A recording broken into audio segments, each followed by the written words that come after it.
There are places where time stands still, where the walls breathe fear, where every glance can become a threat. Ironwood Prison was one of them. That morning, the air was icy, heavy, almost stifling. An armored bus slowly pulled up to the gates. Inside, tired, resigned faces, and among them, a silent man named Marcus. He didn't speak, didn't look at anyone. He moved slowly, dressed in the orange uniform, his eyes lowered as if he wanted to disappear. To everyone, he was just another prisoner, a weak link. But what they didn't know was that Marcus was no ordinary man. To everyone around him, he was just another prisoner, thin, silent, uninteresting.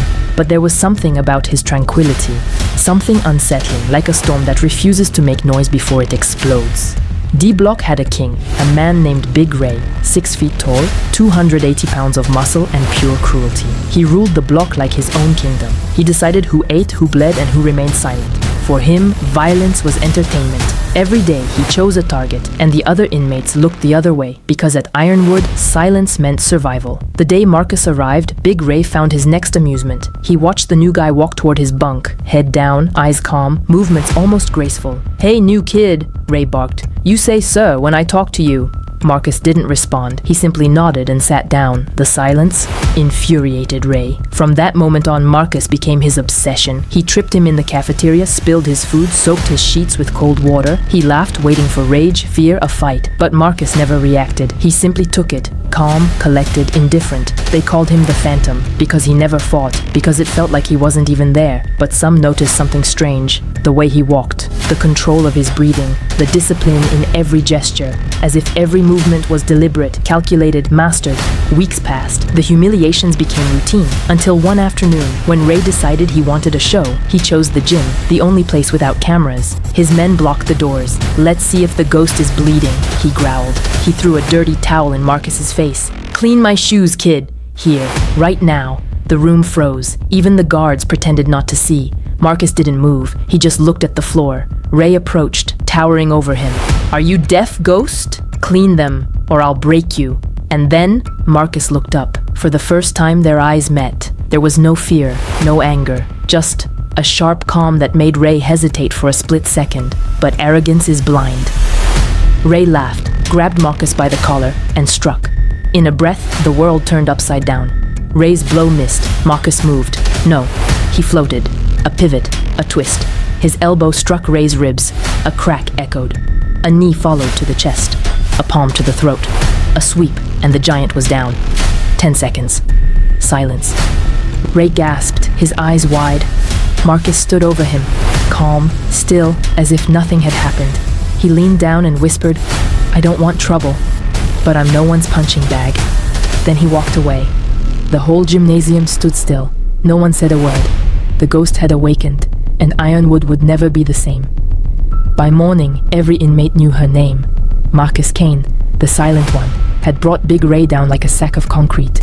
Some laughed in disbelief. Others murmured respectfully. Even the guards looked at him differently, no longer with suspicion but with caution. Ray avoided him now. He limped through the halls, humiliated, stripped of his power. For the first time in years, Ironwood was silent. Not the silence of fear, but the silence of peace. The fighting slowed. The insults disappeared.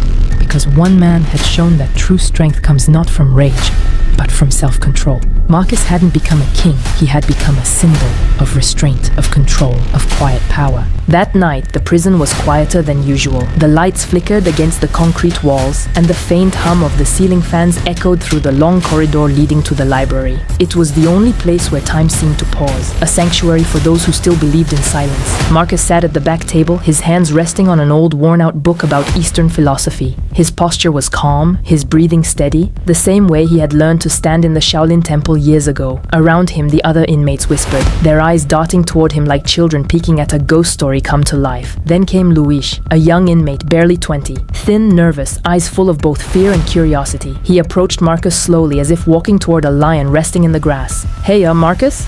The older man didn't look up immediately. He turned a page, then lifted his eyes with a quiet patience that made the boy's heart race. "Yeah?"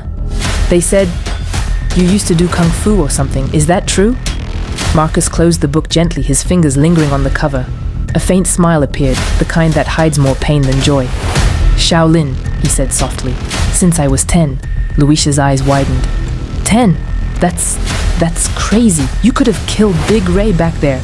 Marcus shook his head slowly. His gaze drifted to the dim light above, as if searching for something beyond the walls. That wasn't the point, the boy frowned. Then what was the point? Why'd you let him hurt you all that time? Everyone thought you were weak. You could have stopped him from day one. There was a long silence, the kind that fills a room like fog. Thick, heavy, impossible to ignore. Marcus exhaled slowly. Do you know what my master told me when I left the temple? Luis shook his head. He said, the world will always test your strength, but the hardest battle is keeping your peace while others lose theirs. He leaned forward, his eyes steady. Big Ray wasn't my enemy. My anger was. Luis blinked, unsure if he understood. Marcus continued, his tone low and calm. Every time he hit me, every time he tried to humiliate me, he wanted to control me, not with his fists, with my reaction. The moment I fight out of anger, I lose. The moment I fight out of fear, I lose. But when I fight with purpose, that's when I win. He looked down at his hands, scarred, calloused, unshakably still. You see these? They're weapons. But the real power isn't here. He tapped his chest. It's here, in the space between rage and restraint. Luis sat in silence, absorbing every word. The hum of the fluorescent lights filled the gaps between sentences. So you waited? He finally asked. I waited, Marcus nodded, because sometimes the strongest punch is the one you never throw, until it truly matters. For a moment, neither of them spoke. The boy's eyes softened, and Marcus could see something shifting.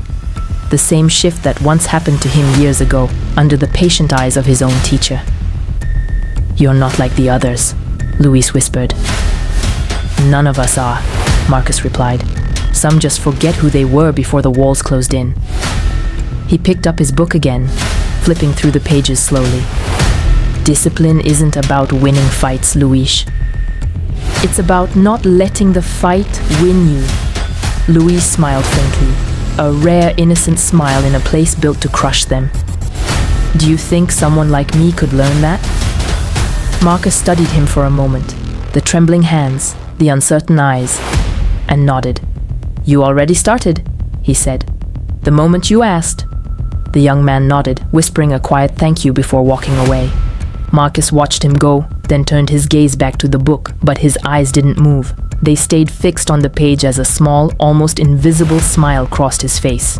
Because in that moment, he realized something. The lesson wasn't just for Luis, it was for every man in Ironwood who had forgotten that power isn't in domination, it's in self-mastery. From that night on, Luis came to the library every evening. Marcus taught him to breathe, to stand, to focus, not to fight, but to see. And slowly word spread. Others came too. Broken men, curious men, men searching for something more than survival. They didn't call it training, they called it time with the ghost. And in the silence of that library, surrounded by steel bars and shadows, a new kind of strength was born. Quiet, disciplined, unbreakable. Marcus had come to Ironwood alone. But now, he was building something greater than respect. He was building peace, one heartbeat at a time. And for the first time in years, Ironwood felt something it had long forgotten. Hope. Morning came slowly to Ironwood Prison. For the first time in months, there were no shouts echoing across the yard. The air carried a strange stillness. Not the kind born from fear, but from awareness. Something invisible had shifted. The guards noticed it first. They used to wake to the sound of fights breaking out, trays clattering, curses flying across the halls. But now, the routine was different. Men walked quietly to breakfast. They nodded instead of growling. Even Big Ray, once the roaring beast of cell block D, now sat at the far end of the cafeteria, eyes lowered, his plate untouched. The man who had ruled through terror was now ruled by silence, and at the center of that silence was Marcus. He didn't ask for attention, he never did, but wherever he went, people made way, not out of fear, but respect. When he passed, conversations paused. When he spoke, the room listened. It wasn't about dominance anymore, it was about presence. Inside the library, the ghost sessions, as the inmates had begun calling them, grew every day. Luis was always there, early, broom in hand, cleaning a space that had become something sacred. Others came too, old-timers with scars from forgotten battles, young men with fire in their eyes but no direction. Marcus never called it training, he called it practice. They learned breathing before striking, balance before motion, control before anger, he would say. The body obeys what the mind understands, but the heart must forgive before the fists can rest. Some laughed at first, then they stopped laughing, because it worked. The fights in the yard dwindled. The guards found themselves with less to report. Even the warden, a cold man who'd seen it all, began to notice that his prison, once a nest of chaos, was calming. One afternoon, he called Marcus into his office. The guards watched nervously as the door shut. "You've been busy, Mr. Hale," the warden said, eyes sharp behind his glasses. "I don't like surprises in my prison." Marcus stood there, quiet, calm. "Neither do I, sir." The warden leaned back, studying him. "You've turned the yard into a monastery." "Just teaching them to breathe," Marcus replied. "You think breathing fixes criminals?" "No," Marcus said softly. "It fixes men." The warden didn't respond for a long time. He finally sighed, dismissing him with a nod that wasn't quite approval, but wasn't disapproval either. As Marcus stepped out, he passed a mirror near the corridor. For the first time, he really looked at his reflection. The lines of his face told 1,000 untold stories: pain, patience, redemption. He didn't see an inmate, he saw a teacher. Weeks became months. Ironwood slowly transformed. The men who once lived for violence began to seek purpose. Luis, the timid boy, learned to stand tall, not to fight, but to end fights before they began. He helped others read, taught newcomers the breathing Marcus had shown him. He'd grown. Even Big Ray changed. One evening, long after lights out, he approached Marcus in the yard. His walk was slower, his voice low. "You could have killed me that day," he said. Marcus didn't answer. "I deserved it." Still silence. "Why didn't you?" Marcus finally turned to him. "Because you weren't my enemy," he said. "You were my lesson." Ray nodded, eyes glistening in the faint moonlight. "Guess we both learned something." From that night on, Big Ray joined the library sessions too. No one dared mock him. Seeing the once feared tyrant bow his head beside Marcus was enough to silence even the loudest skeptics. Soon, the prison guards began leaving the library door unlocked during the evening. They trusted Marcus to keep the peace, and he did, without shouting, without force, just by being. Ironwood had become something no one thought possible, a place where men, broken by violence, rediscovered their humanity. Not because of rules, but because one man reminded them of choice. One winter morning, snow fell outside the prison for the first time in years. Through the frosted windows, Marcus watched as flakes drifted down like slow forgiveness. Luis stood beside him, whispering, "You think we'll ever get out?" Marcus smiled faintly. "Getting out doesn't mean freedom. Freedom starts here." He tapped his chest again, over his heart. "Most men leave these walls but never escape themselves." Luis nodded slowly, understanding now what he hadn't months ago. As the day ended, Marcus returned to his cell. The others were asleep. He sat on his bunk, eyes closed, breathing the same way he did every night. Inhale, exhale. In that rhythm, the chaos of Ironwood faded, and in the quiet, something remarkable had been born. Not fear, not domination, but harmony. They had tried to break him. They had mocked his silence, beaten his patience, and laughed at his peace. But Marcus had given them something none of them had expected: redemption. Ironwood had been a cage. Now it was a monastery built from scars. And in its heart sat the man they once called the Ghost. He wasn't a legend because he fought. He was a legend because he stopped fighting. The narrator's voice softens. They tried to humiliate him, but he taught them something greater. That true strength isn't in the fists that strike, but in the hands that refuse to.